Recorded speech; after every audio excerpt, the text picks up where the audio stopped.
that your doppelganger? Is that my doppelganger? Hey, what are you saying? It's not my doppelganger. We are at the Museum of Modern Art, and we have been privileged to have a preview of the exhibit they have devoted to Guillermo del Toro's Pinocchio.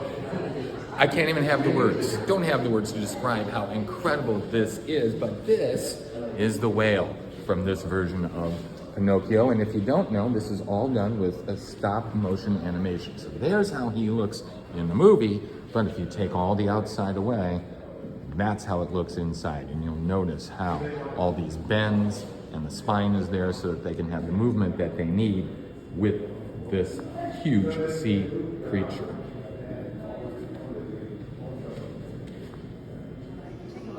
We've got the blue fairy down here. Definitely a different rendition of the blue fairy than most of us think of when we think of Pinocchio. Check out those eyes, the detail on the wings, and then go all the way back to the snakes at the tail. Incredible animation, and this is quite chilling actually to see it right here. Take a look up this wall of coffins. Pinocchio dies several times. You can take a look at his coffin to the left there. And these are the bunny rabbits that he encounters every time he dies. They are a hoot and voiced by Tim Blake Nelson. And if you take a look up there, we've got the sister blue fairy who also is part of this story. So you can't have Pinocchio if you don't have Jiminy the Cricket. And here he is in this version of Pinocchio. He's voiced by Ewan McGregor, and he's an older cricket this time around. He's lived his life, and he just wants to hang around and write his memoirs, but of course this huge adventure comes up in which he's got to take care of this wooden boy.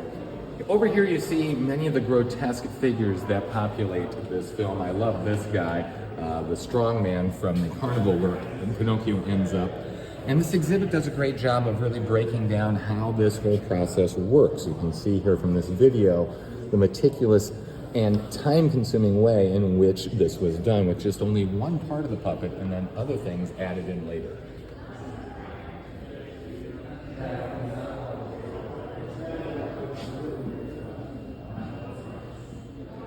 Continuing on with this incredible exhibit, blown away by the intricate detail of everything. Take a look at these puppets. You can see Candlewick here, one of the major characters, voiced by Finn Wolford.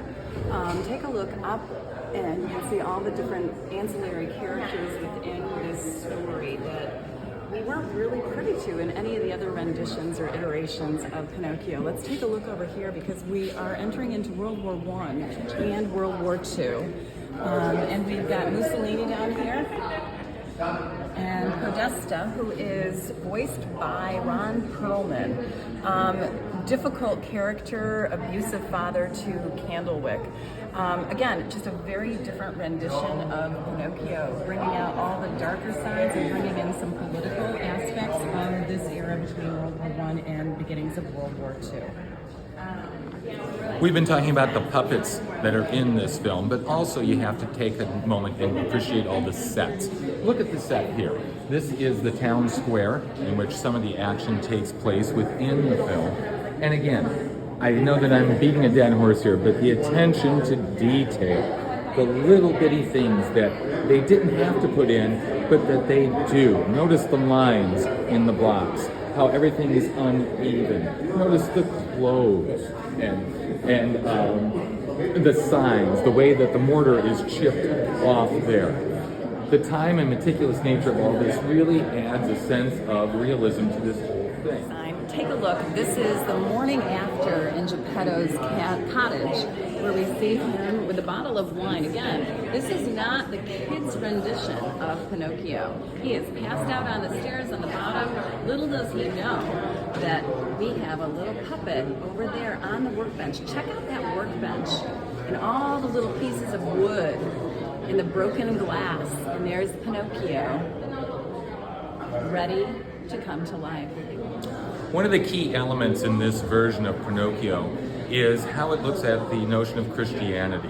Geppetto is working on a crucifix in the local church. Pinocchio is with him at this point, and Pinocchio wonders why everyone loves, as he says, this guy, who happens also to be made of wood.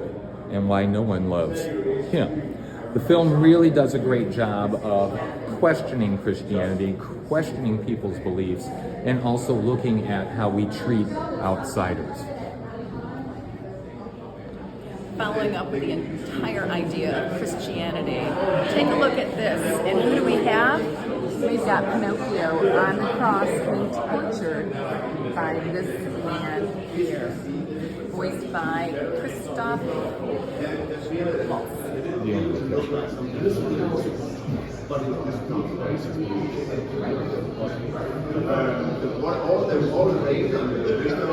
This gives you an idea as to the amount of work and time that goes into one very short scene.